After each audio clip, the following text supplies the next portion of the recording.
Sorry about that long intro. I had to pee. What's up, my friends? How's it going? How's it hanging? Well, we're going to be talking again today about Jesse Mack Butler. I would think everybody'd be talking about this. I don't know, because it's outrageous. I'm going to give you an update here in a second, but I'm going to give you my take on it.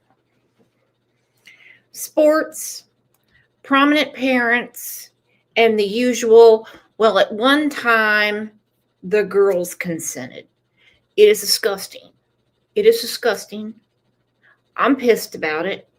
I know a lot of people are pissed about it. I mean, the public outrage. The local media is leaving it alone. Probably for good reason, because there is such a thing. There's some crazy people out there. There are some crazy people. And they will take the law into their own hands and do what you call vigilante justice. I do know that the girls, their parents have been warned. The sentence will not be overturned. The judge made her decision. Just leave him alone. Leave him alone. Okay?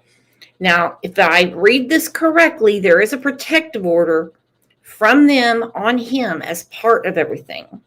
Okay? So he knows not to contact them, and I don't think they have anything to say to him. Let's take a second and welcome everybody back. It's been a long time since I saw you guys.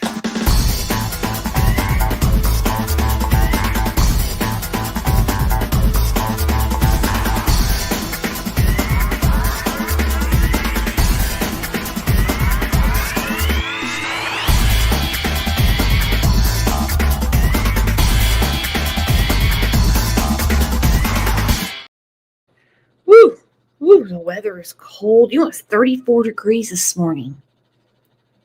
Time to bring in the plants. It's going to be 75 today. I just turned the heat off. That's what I did.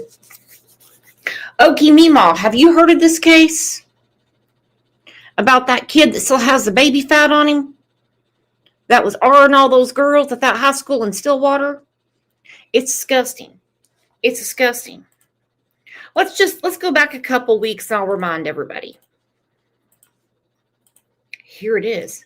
Outrage. Outrage is the word. 80 years behind bars.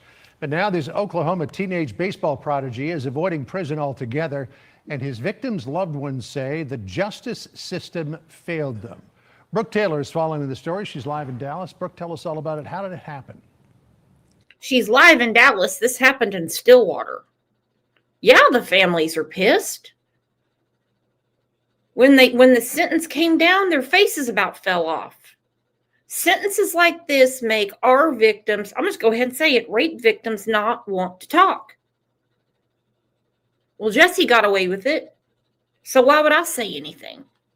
Because I guarantee there's other victims. I guess the girls probably even said, well, he also dated her and her and her and her. They bring in her, and her, and her. And they're like, oh, no, he's nice to me. I'm not getting this. No, perfectly fine. Hi, John. Yeah, we spoke to the mother of one of the victims who says that their heart is just broken here. And the family feels like there is really just zero justice in this case because the suspect avoided jail time. Rape, domestic assault, sexual battery, strangulation. He almost killed one of those girls. She went to the hospital. Why was he not arrested that day? Why did it take several more days to get him? And he was able to essentially just walk free. Jesse Butler here, he is now 18 years old. He was originally charged as an adult in March. He pled no contest to a laundry list of violent sex charges, including first-degree rape, domestic assault, battery by... And you don't want to know what the battery is. I don't think I can say it on the YouTube. Just imagine the end of a baseball bat, okay, not the one you hit the ball with, and a certain orifice down below. Strangulation and also violation of a protective order. Now, according to police affidavits, both victims were 16-year-old students also at Stillwater High School in Oklahoma, and they were his girlfriends at the time. They described being repeatedly raped and strangled. The details in these court documents are extremely disturbing here. Butler was 17 when these crimes happened and reached a deal with the district attorney's office that had his status changed from adult to youthful offender. Look at him. Look at him sitting there with, he didn't even take his sunglasses off when he went in there because he knew the deal had been made. He knew his daddy got his attorney to go see the DA that hell he could have been a frat brother with at OSU. Who knows? And they're like, well, you know, at the time he was 17. He knows better now that since he blew out those 18 candles. Jesse, you know better now, don't you? Yeah, I do, Papa. Well, let me see what I can do. And he goes and talks to the DA, and it's youthful offender. No. Now, the court found him guilty and sentenced him to 78 years in prison. But because he's now considered a youthful offender, he got to avoid prison time and was put on a rehabilitation plan. The victim's family says the DA's office should not have signed off on this deal, but this is a small town. Football runs the show, and the families point to Butler's father's influence because he's the former director of football operations at Oklahoma State University. Now, the mother of one of the victims told me, quote, "This was the first time we needed the justice system. We placed our trust in it. Sadly, we feel the system has failed the victims." State Representative J.G. Humphrey is now calling for an investigation. We need This guy I just love. He wants it all opened up. He wants Attorney General Gentner Drummond, who was also running for governor, to go through this with a fine-tooth comb and figure out who made a deal. an investigation into what's actually going on and get evidence to prove that this court is corrupt and that they are letting sex offenders go. And we asked the Payne County DA why they agreed to this plea deal. They shared a lengthy statement in part, quote, "Because the 2 counts of attempted rape were the only alleged crimes among the 11 charges." The 2 counts of attempted rape were the only alleged crimes among the 11 charges that even qualified the case for filing in adult court.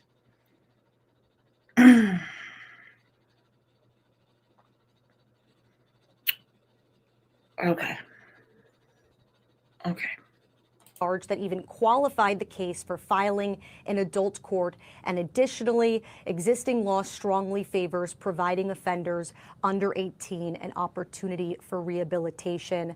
Now, Butler is going to have daily check-ins. He's also going to have weekly therapy sessions in order to avoid that jail time. But if he violates anything, then he could be reclassified as an adult and could face that prison time. He'll reoffend. He'll reoffend. Susan's my counselor. She's my life coach. Pat gave up. I can get a hold of his mom, and Pat and Susan could talk to him. I think that might help. All right, this is from our local station, KJRH. They actually got to talk to someone that was on the case. Here is Today in Oklahoma.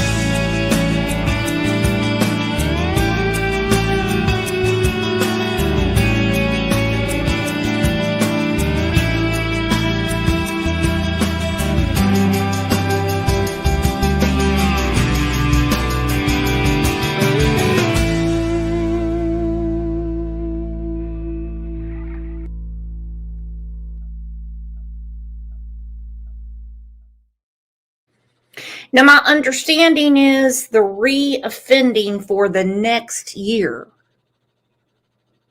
Fat Jesse has got to be a good boy for the next year. Okay, the next year.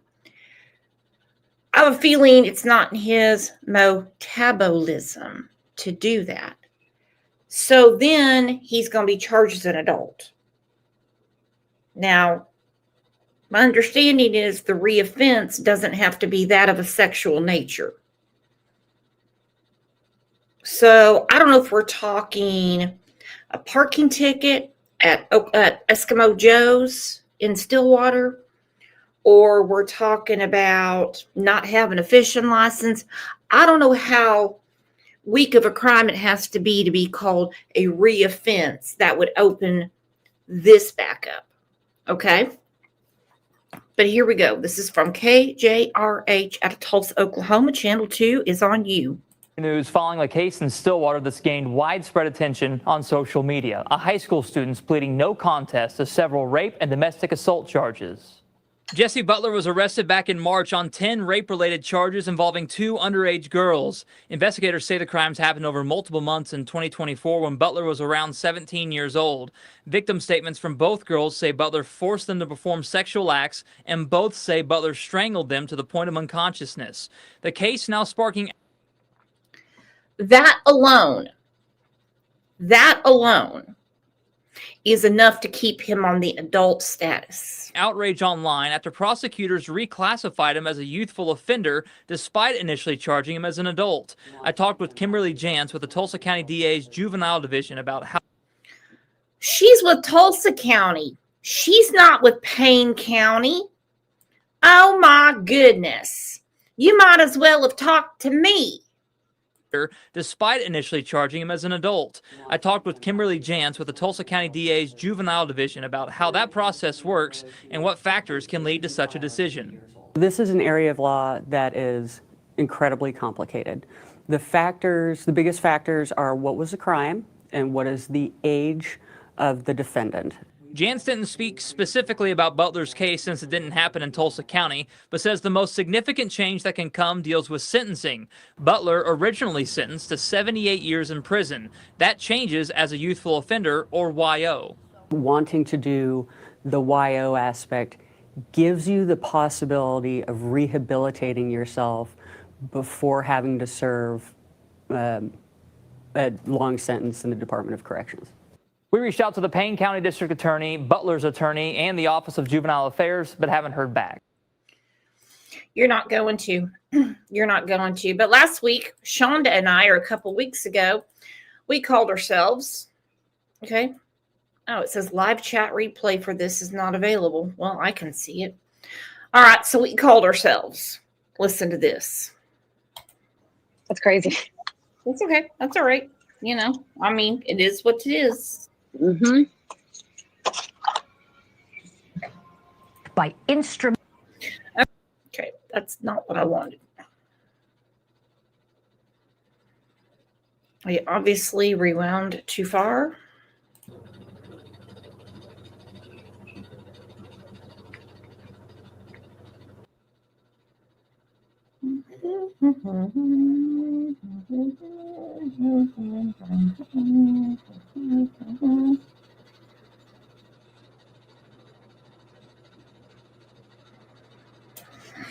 You think he drugged them?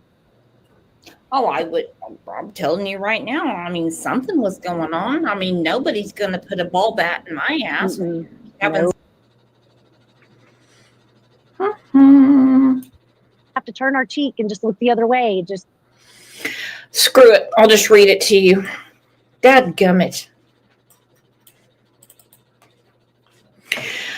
In response to a number of requests for comment regarding the state of Oklahoma prosecution of Jesse Butler, DA Laura Austin Thomas has provided the following statement.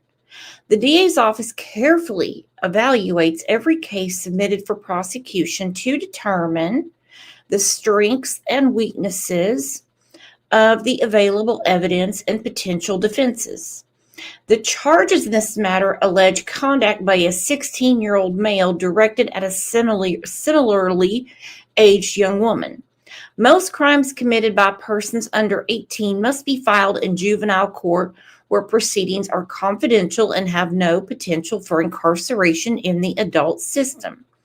a significant number of more serious crimes to provide the option of filing as a youthful offender.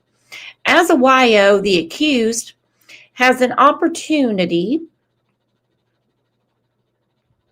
I lost my place. For rehab, must be transitioned to adult status and adult punishment if those efforts fail.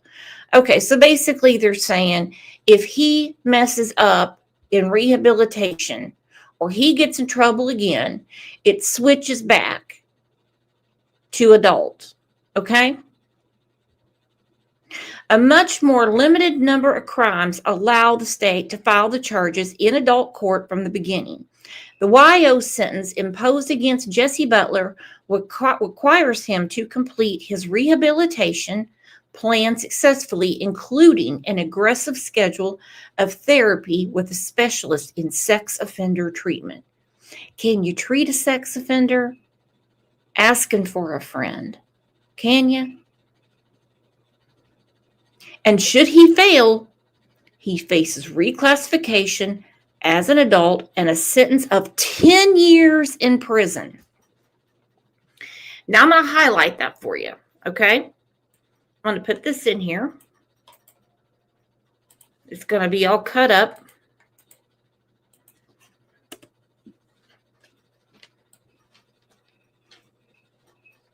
There it is. You will see it for yourself. And then it goes to 10 years. So either way, he got away with it. Okay? Because 10 years for the crimes being described is nothing. Nothing. Now look when they take him to the jail.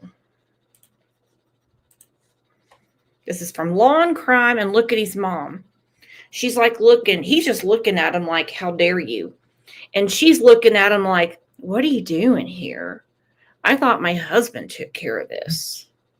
We're obviously going to place you under arrest. There's a warrant for your arrest. We're going to take you to the jail. I told your mom that she can contact a bondsman. A tearful teen is taken into custody after committing brutal. She's rubbing his back. Some situations I would understand that. I really would. They knew this was coming. She's rubbing his back. Crimes against girls he dated. He may look meek in police body camera footage, but police say he assaulted, raped, and even strangled fellow teenagers. And a surprise sweetheart deal took his prison term from a possible 70 years down to 0. We're taking a closer look at how the teen and his mom reacted to police taking him into custody. We're on the case presented by Law and Crime. I'm Chris Stewart.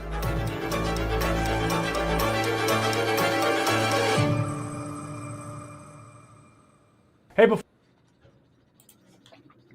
Got to get to this. Exotic Prairie said, I don't see him doing what is required of him because he's never had to do anything else in his life. That's what I'm talking about. That's what I'm talking about. Let's go ahead and give a big shout out to Exotic Prairie because that's a great, great comment.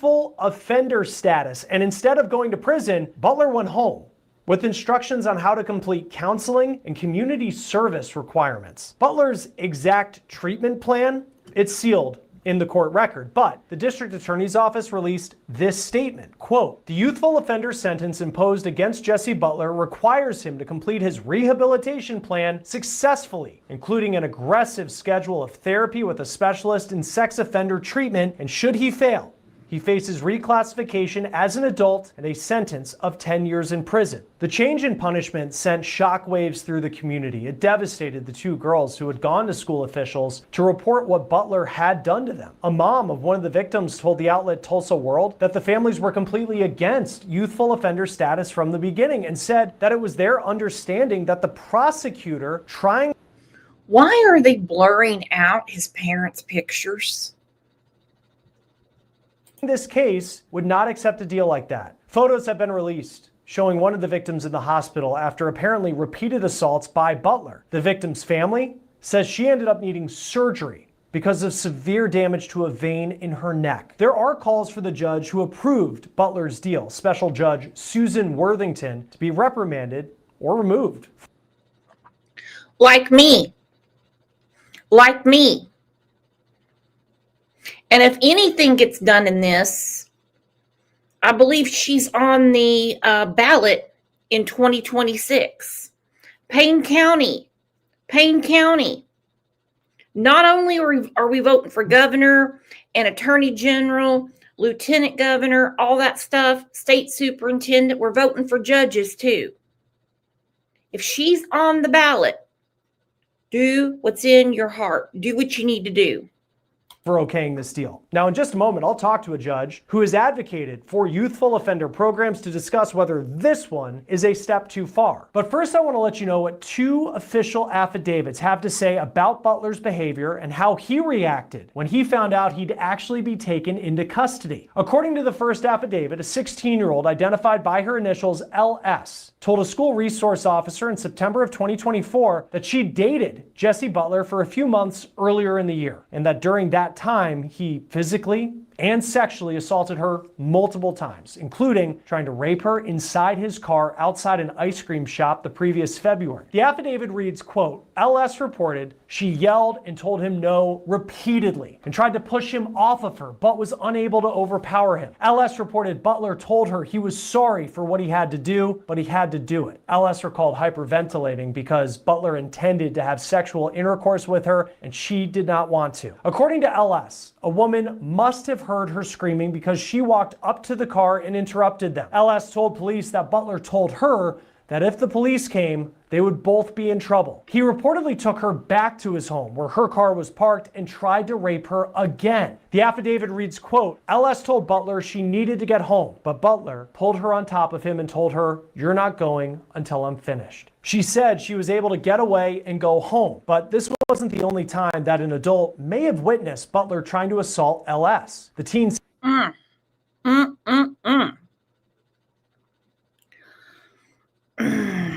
I need to absorb this.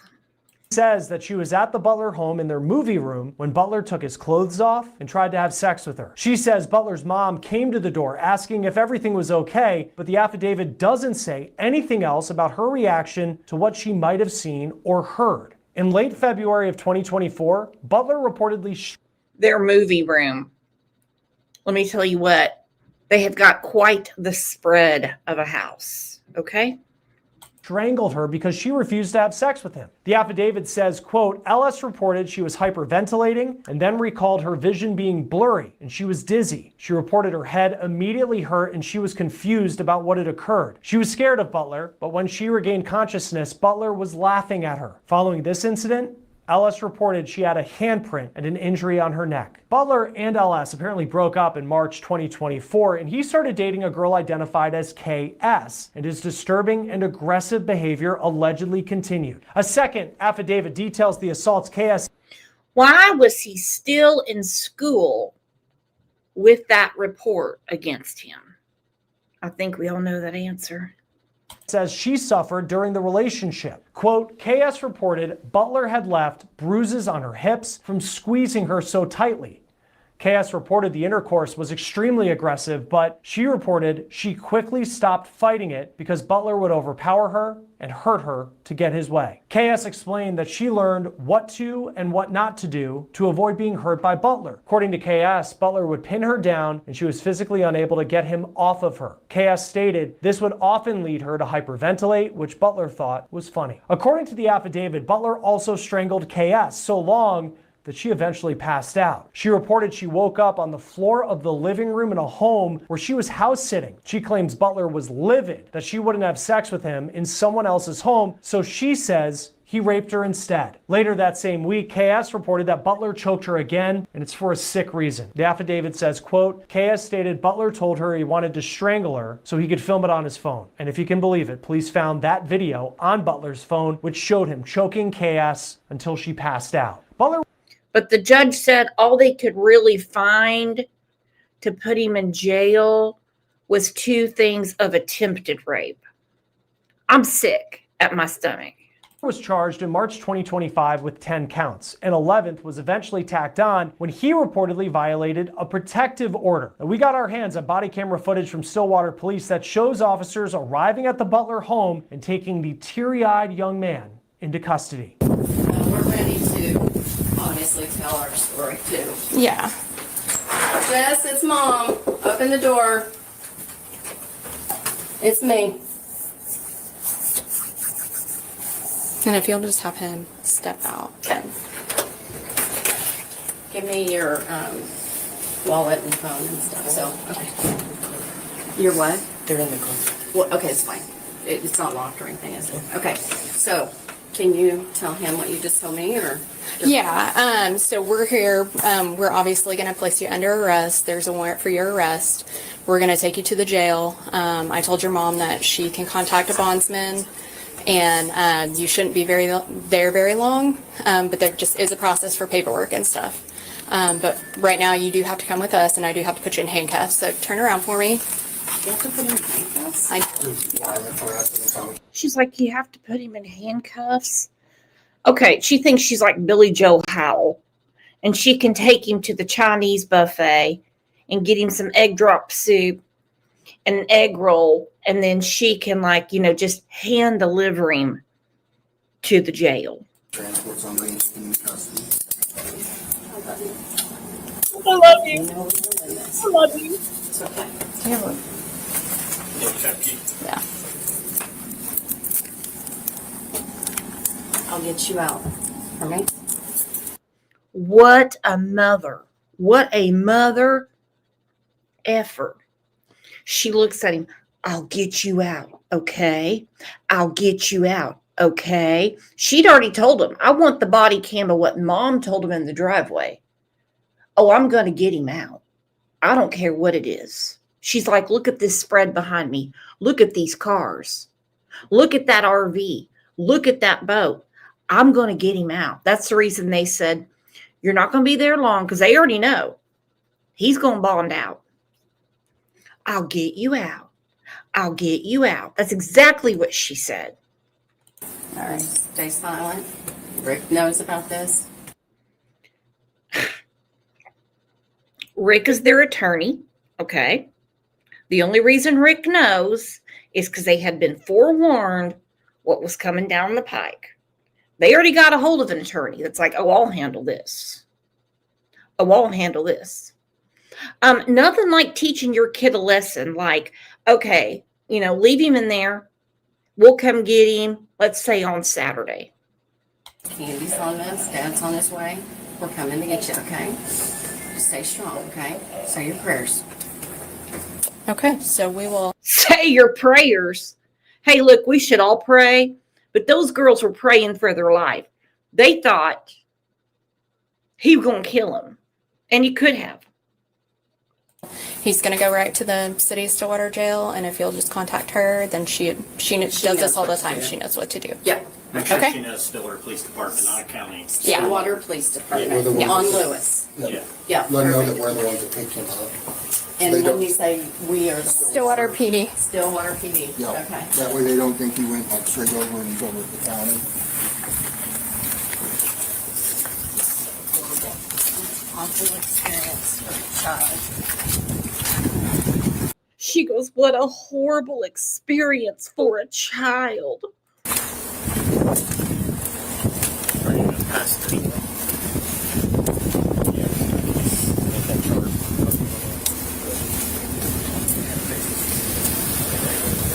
Pass it down, spread your feet for me.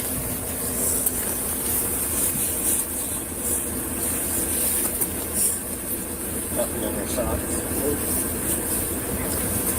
That's Jess. Butler was released on a $25,000 bond. When he entered his no contest plea over the summer, the mom of LS shared her victim impact statement online, and it says in part, quote, I've had to carry this weight while going to school, trying to act like I'm okay. I've woken up from nightmares that make me feel like I'm being attacked all over again. I've had to explain bruises, Explain silence. Explain why I started isolating from people who loved me. You didn't just strangle me with your hands. You strangled my voice, my joy, my ability to feel safe in my own body. I will never forget the night you strangled me unconscious because I said no. The moment changed my life. A medical professional later told me that I was just 30 seconds away from dying.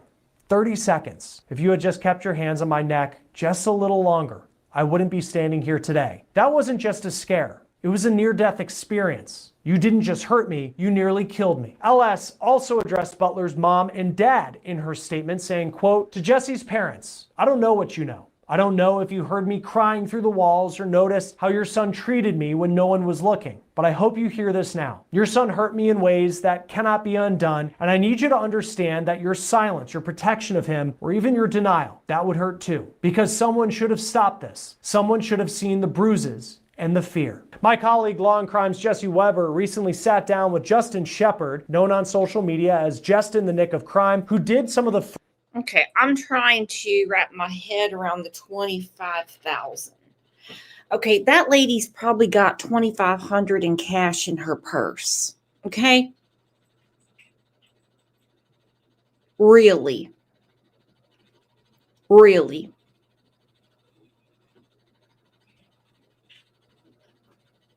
Not that it would ever happen,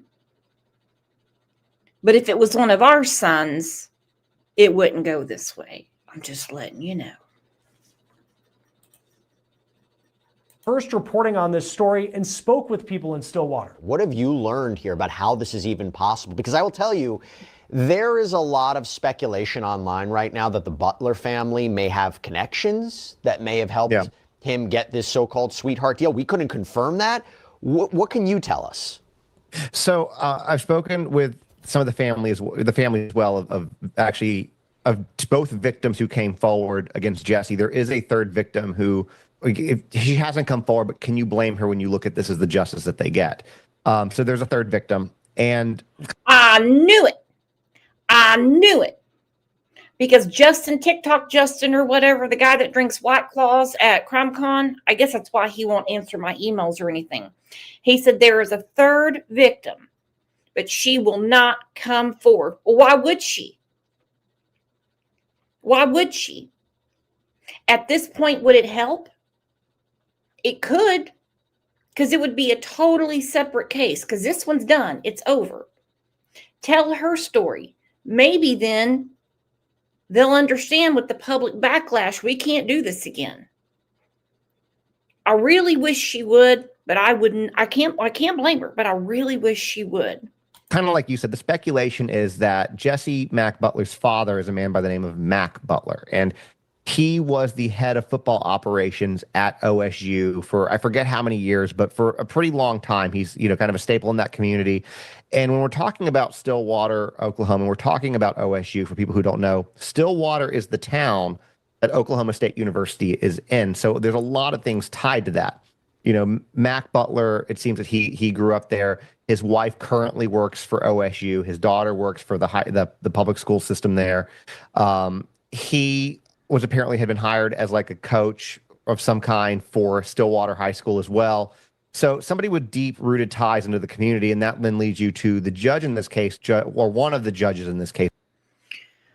His dad, being in the athletic department at OSU, explains why their football program sucks ass. Judge Susan Worthington, between her and her father, the Worthingtons have had a hold on that bench for over 50 years. So while you can't necessarily say definitively that, hey, there's this connection here because he's deep-rooted in football, you know, she's a judge, they all grew up in the same town, that there's this kind of connection, but it's not really many. He knows the judge personally. That is a conflict of interest, even if you live in Stillwater, Oklahoma. Difficult mental gymnastics to make that leap, right? That, hey, this is a town that requires the college, needs the college to survive. It's very deep rooted into the system, that they're very much supportive of OSU for this whole kind of thing to be very close knit. And that's kind of what's being speculated, to the point that even it's now gotten the attention of one of Oklahoma's lawmakers, Representative J.J. Humphrey, who's also running for lieutenant governor I'm actually going to be speaking with him later tonight, a little bit more details, but. Yeah, and if you can, I don't know if you've spoken with him already, but Representative Humphrey is talking, my understanding is about a potential investigation into this. Is this true? Is there going to be a formal investigation into what happened here? It sounds that way, yeah. He kind of looks at it from the same way. He was telling me that he's got a lot of background, in the court system and investigation before he got into politics. And he said, basically kind of the same thing that we were just talking about, that can he say definitively or can he prove right now that there's a connection? No, but his exact words, but it sure as hell smacks like it, And so he's like, it's worth an investigation. So he's thinking about, wanting to put a grand jury together to do an indictment possibly, the conversation we had, which. I mean, look, I just live here. But what's the grand jury going to do when the judge has already made her decision? These judges can do anything. I'm telling you. They can do anything. Now, I wish somebody would open up an investigation as to who knows who. Dad friend with the DA, the attorney friends with the DA, dad grows up with the Worthington family, who's the judge. A who's who would be nice. I think I can get to the bottom of that one. We'll go a little bit more in depth, and I don't know if that could bring additional charges against Jesse, because when you look again at the litany of charges, there are some that should have been on there that weren't. Like, in my opinion, as not a lawyer, why he wasn't charged with attempted murder when one of the girls was near death for what he did. And so those are kind of the conversations, but he feels that not just Stillwater, that entire county, Payne County, and then other places in Oklahoma, there's a lot of, he said it flat out, there's corruption, and he believes that this is no different than that. Yeah. It merits an investigation. Join us now to talk more about this case. For how long have we been talking about Alana Raffield? Yeah. This is Judge Brandon Birmingham from Dallas, Texas. Thank you, sir, for being with us here on Law and Crime. In this case, there's youthful offender status, which is what the defendant received in this case. Just first explain, I know this is something that you know well about in your district where you work as a judge. What is youthful offender status? It is a status that's assigned really to those that are juveniles or on the cusp of being a juvenile, where the punishment for certain crimes is lesser than it would be for an adult. And they have certain programs, certain conditions. If I was his mom and his sister, I would have smacked those glasses off his face, tell him to humble up, and you better understand the gift you've been given. Lisa Hamlet, welcome to the channel. Are you new here, Lisa? One of his victims was my granddaughter's cheer coach. Absolutely no justice for all these girls. Absolutely. And I'm so sorry, girlfriend. Thank you for that information. Okie hi, hey girl. My hometown, I'm so upset. I bet. Because he's walking amongst you. Gotta smack those glasses right off his face. Under the law that the judge can order somebody to go through, and it's a little different for those that are younger than it is for adults.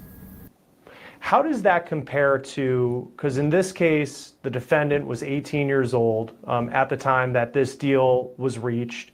But it's not a situation where maybe he was 15 years old or 14 where this would be a juvenile case. How does the youthful offender status compare to what you might see in a juvenile case?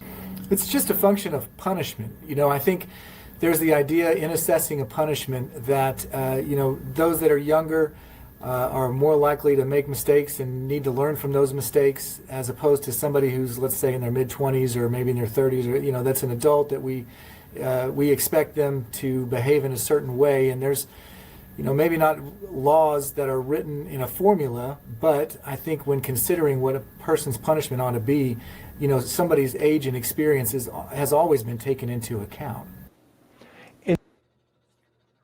their age and experience. Well, we know kids mess around, okay? There's a few that get the purity bracelets and stuff like that, and they're like, oh no, I'm not doing that. I'm not doing that.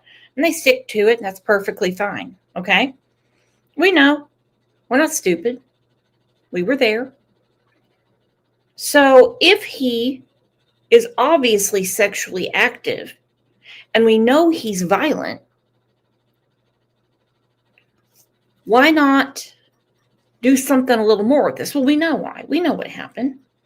Well, thanks, Lisa.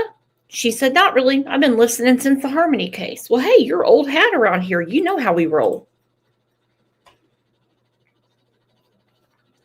Now, if you remember in the Summer Wells case, good old Hunter, he's a youthful offender. Him and some buddies tried to steal a car or something like that, and they gave him a youthful offender status. Okay, I get it. They tried to steal a car. Real gangster there, Hunter. And so, he had all that stuff to do. Okay, trying to steal a car. Now, I know it's a different state. And what Jesse did to these girls is totally different.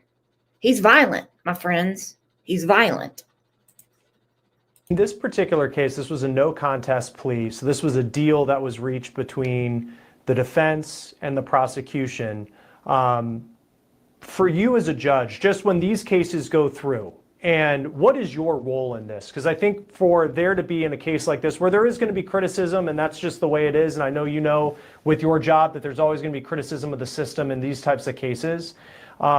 What is the job of a judge? What are you looking for if a prosecutor and a defense attorney come to you and say, we've reached this agreement that youthful offender status is what we're going to move forward with?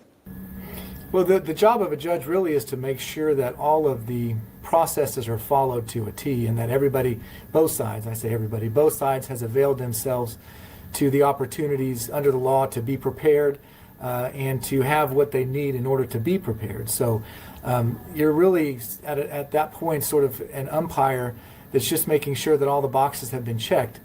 We do have the discretion and the ability to reject a plea, and if we reject a plea, then we don't get to just put our own stamp on it and say, I reject the plea and I'm going to sentence you to 50 years. Essentially what the rejection of a plea does is it takes everybody to square one and puts it on the trial docket. But that is an extraordinary remedy. And so what you're looking for at the plea is what information has led both sides to come to this agreement. And the judge has the ability, if they want to seek out that information. And because we do have the ability to say, no, we're not going to accept it. It's unjust or it's unfair or the process hasn't been followed. And in this case, Butler could have received, if the maximum, if he had gone to trial all the way through, the max. Here's a question. The judge. If one of the girls was her granddaughter, where would Jesse Mack Butler be now? Think about that. Would Mack Butler's status in the community matter? Would his high-powered attorney from Oklahoma City matter? Would his mom working for Oklahoma State University matter if it was her granddaughter? What is wrong with these people? I say on these shows all the time, just remember these policemen, they're going home to their families. They have kids, they have grandkids.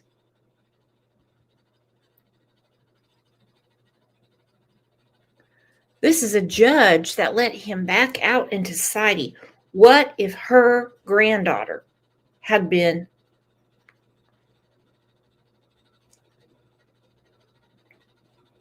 violated in such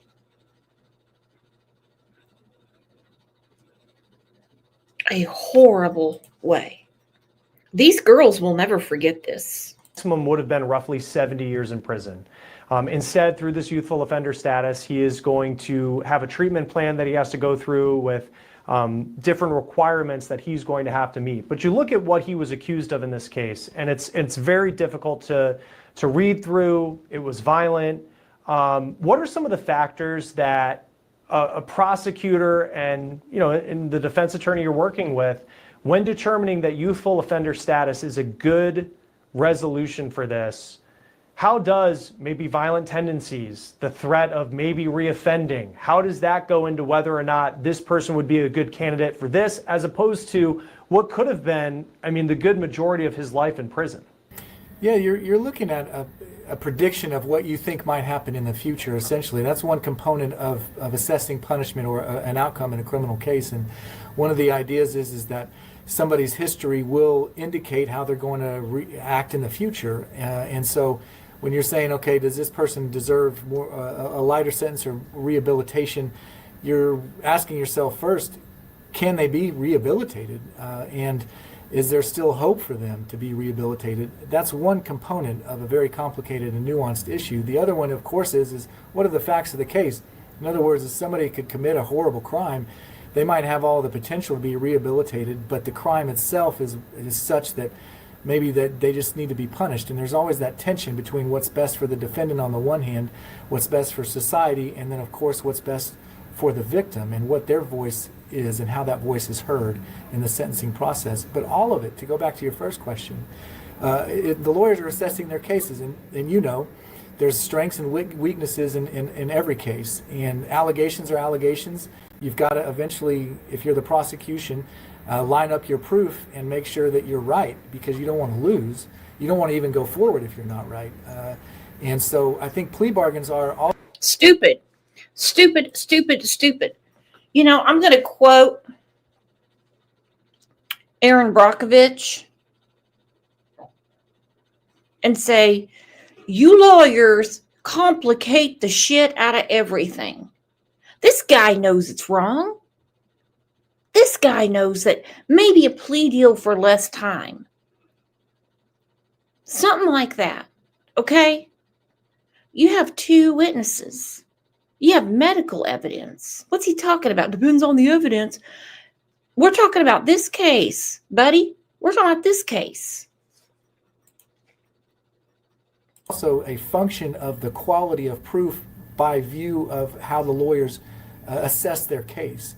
And so, unfortunately, with a plea bargain, the public doesn't always have all of the information because there's no trial. In the trials, why I love trials so much is because you do get all the information. You get to see the witnesses, you get to judge their credibility, you get to see text messages or videos and all that. In a plea, the public really doesn't, so we are sort of left to speculate. But as a plea bargain, and somebody who's presided over thousands of them and done them myself, plea bargains are functions of proof and your assessment of how strong your case is, whichever side that you're on. And this is a case, and I think when you read the allegations against this defendant, you hear, the victim impact statements. It's hard not to be emotional for what these girls had to go through. And I'm sure the judge who presided over this deal knew that there was probably going to be some criticism of it, considering there wasn't going to be 70 years or a period of time in adult prison because he's 18 years old.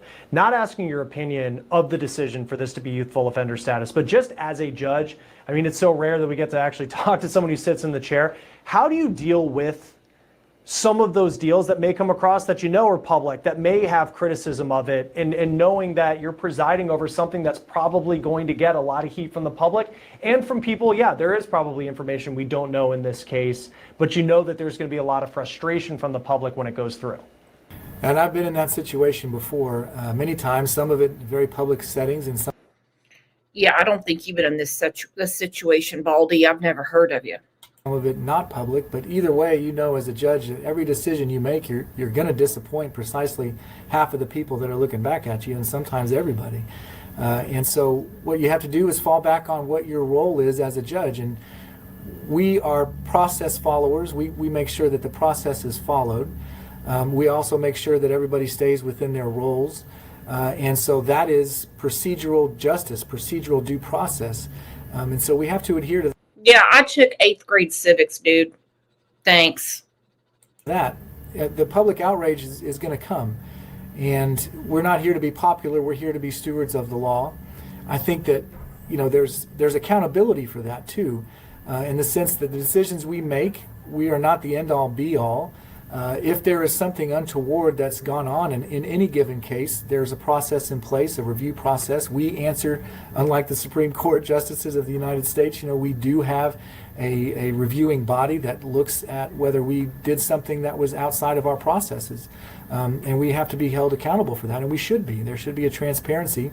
I guess the line is that we could never be held accountable for a decision that we make within the realm of discretion. We can always be held accountable for decisions we make that are outside of that process, outside of the law, whether it's ex parte communications, bribery, things like that. That is where we can be held accountable. We can be held to answer for that. And I'm glad he said it, and that must be on the tip of his tongue. So judges can't be held accountable if their ruling was in the realm of the law. I get it. I get it. I'll keep it light. Someone comes in, they were doing 65 and a 55. Okay, pay your ticket, go on. Then 6 months later, they do it again. That judge isn't going to get in trouble.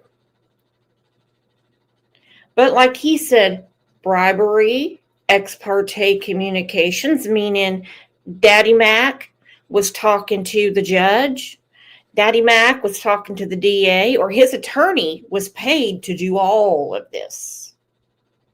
Let me tell you what, his attorney was paid greatly to get Mr. Sunglasses in the courtroom out of trouble. And we do have someone in our state, a great state representative that wants this looked into, and he's not going to stop. They might try to stop him, but he said he's not going to stop. Just don't set you on fire. I guarantee your wood's wet, because it makes you upset. Anybody that listens to this is going to be absolutely upset. And you start into how did this happen? How do we stop this? But here's the problem. The laws are there. What do you do when the courts don't follow the rules that's already set? Because they're the ones who set this. They filed charges on him. They set him as an adult. That didn't just happen. They had to have a hearing to adjudicate him to an adult. So how in the world did this judge come back and rule that, no, we're going to place him under a Youthful Offender Act and make it to where this sexual predator, this person convicted of all these sexual crimes, no longer has to do any of the things that require time, that require check-in and to register as a sex offender, turn him back out on the street without any kind of oversight over him. That's, again, if that don't fire you up, there's something wrong. Well, it's fired us up.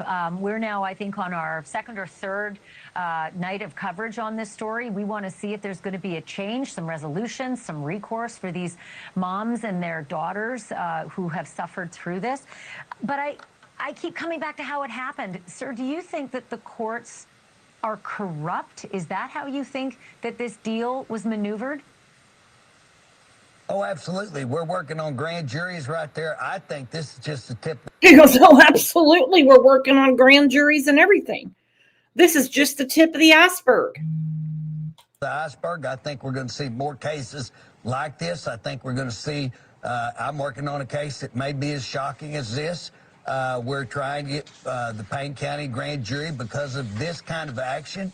And so, yes, I mean, absolutely, there's a lot of problems. We're meeting with, great resistance from their court and from our Oklahoma government. I mean, we're meeting with great resistance on trying to get that grand jury and hold these people accountable. So, again, until they're held accountable, the laws are there, but what do you do when they don't follow their own rules, when they don't follow justice? They took an oath to justice.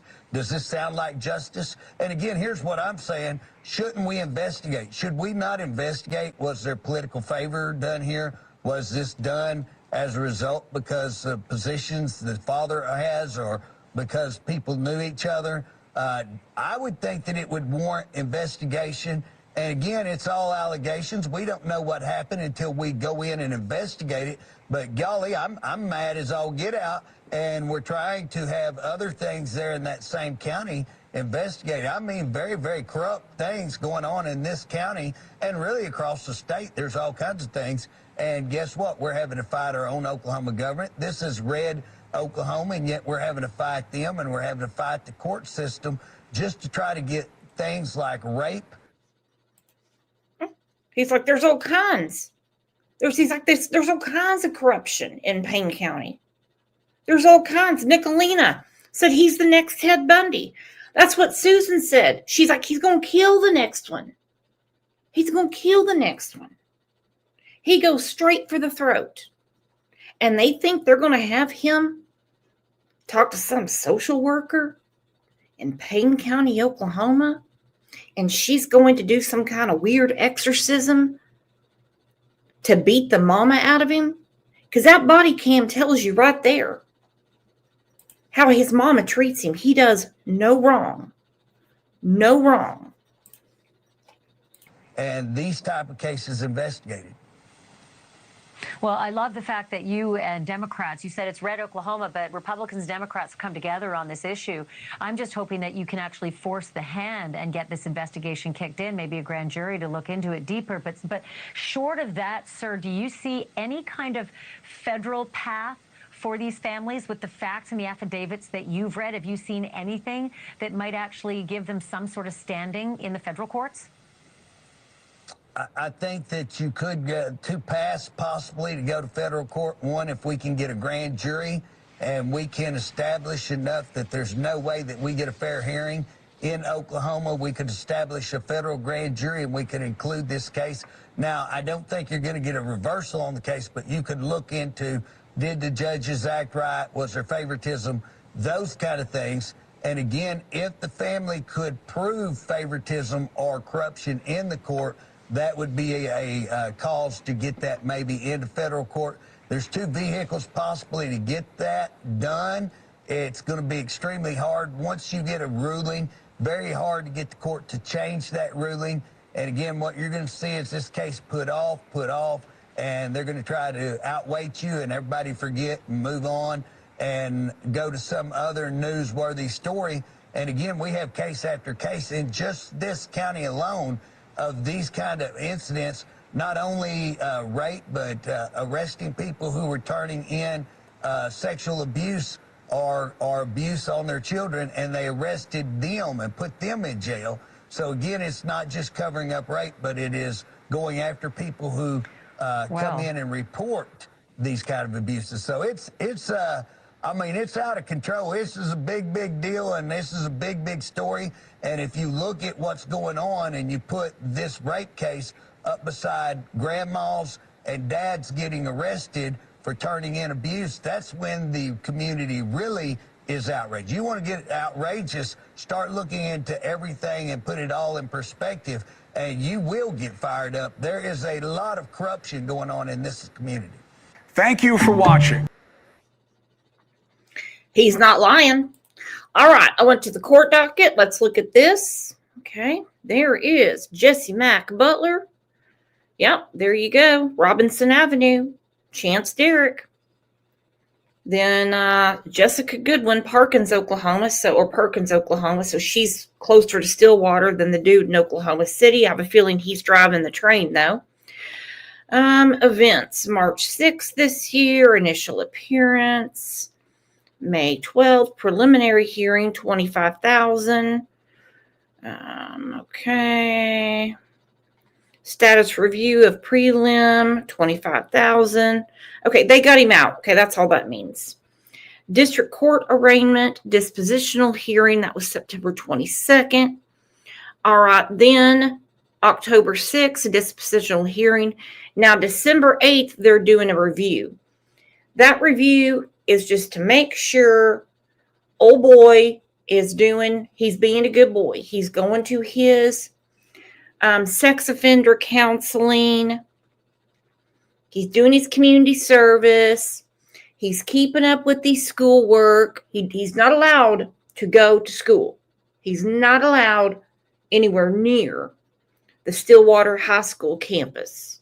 That's just all I can tell you. Whether he does or doesn't, I don't have that information. I do not. Here are the counts. Rape, all in caps. Attempted rape in the first degree on February 2nd, 2024. Rape by instrumentation, same day. Sexual battery, same day, February 2nd, 2024. Forcible sodomy, February 1st, 2024. I understand that's another girl.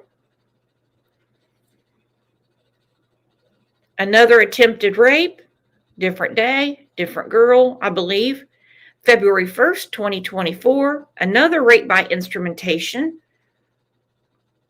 February of 2024. Domestic assault and battery by strangulation, February 29th of 2024. Now, one of the questions that they're going to have, because, you know, the courts do victim blame, they're going to keep asking, why'd these girls keep going back around him? Why'd they keep going back around him? Does not matter. Okay? Does not matter. There's medical records. Okay? Rape by instrumentation, August 1st, 2024. Another assault and battery, June 1st, 2024. Then a violation of a protective order, February 7th of 2025. So why is his mom treating him this way? Somebody tell me why his mom is treating him this way. Why is she treating him like he's some little baby? This is insane. Come on. Come on. This is nuts. This is absolutely nuts. Look at all these charges. This is crazy. This is absolutely crazy.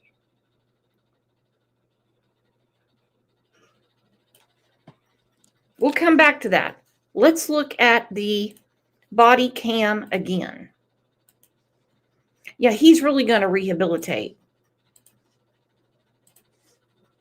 The teary-eyed young man. We're ready to obviously tell our story too. They probably told her they were coming to get him. This was all arranged. That's the reason she met him in the driveway. Like, yeah, we've already talked about this. We've got it worked out. Yeah. Jess, it's Mom. Open the door. It's me. And if you'll just have him step out, then. Give me your wallet and phone and stuff. So, okay. Your what? They're in the car. Well, okay, it's fine. It's not locked or anything, is it? Okay. So, can you tell him what you just told me, or?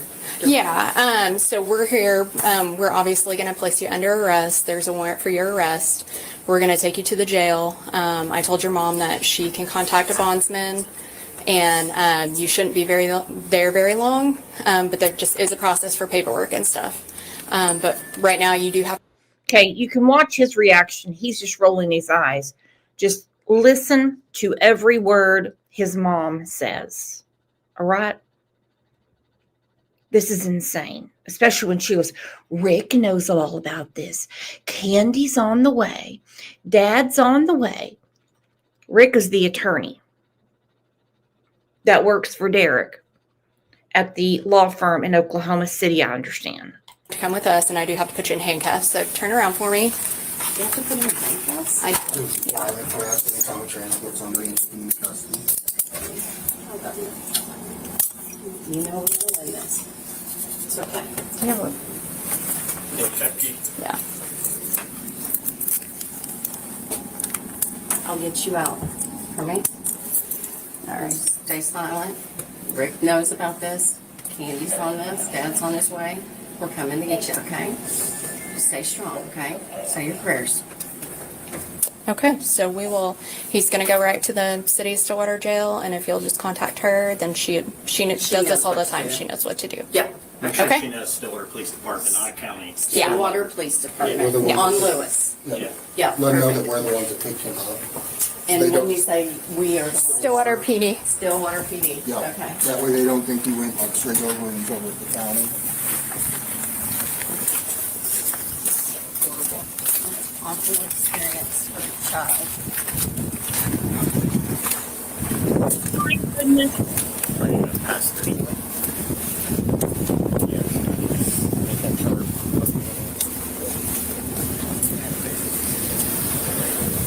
Pat you down, spread your feet for me.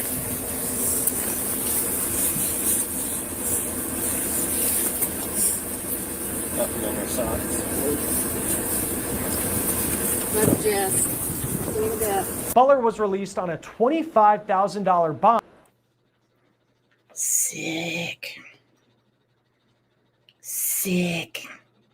Angel P, what's his big old problem they rescuing him from? He got an anger problem like baby Stacy Wandra. He does look like a baby Stacy, doesn't he? He does look like a baby Stacy. Now, before I leave, we're going to talk about this. We're going to continue talking about this. I understand this isn't one of those cases that's blowing up the YouTube streets. You know me. I don't care. As long as it's out there, it's out there. But I came across, and we will continue to talk about it. Something I saw today just scrolling around that I thought was hilarious, and I'm going to post it because I want Prayer Garden to see it, is Ryan Upchurch a Prayer Garden fan? I mean, look at this. It says, take a look around. Everyone thinking for themselves is losing it or having a meltdown. And the ones who have nothing to say and repeat other people's ideas of things have it all figured out, LOL. Then at the very bottom it says, right, LOL. Right. Okay, sorry. I don't know who he's talking about, but that's what came to my mind. And I just had to chuckle. I thought it was pretty damn funny. But yeah, in this case, it'll happen again. You can tell him whatever you want to tell him. He's got a mama. He's got a daddy. They're well connected. But with this type of, I'd say, public scrutiny, the next time won't be fun for him. So there better not be a next time. Right? Because the state representative wants to open up a federal grand jury to look into what the hell happened. It won't happen tomorrow. It won't happen this year because we know how this court system rolls.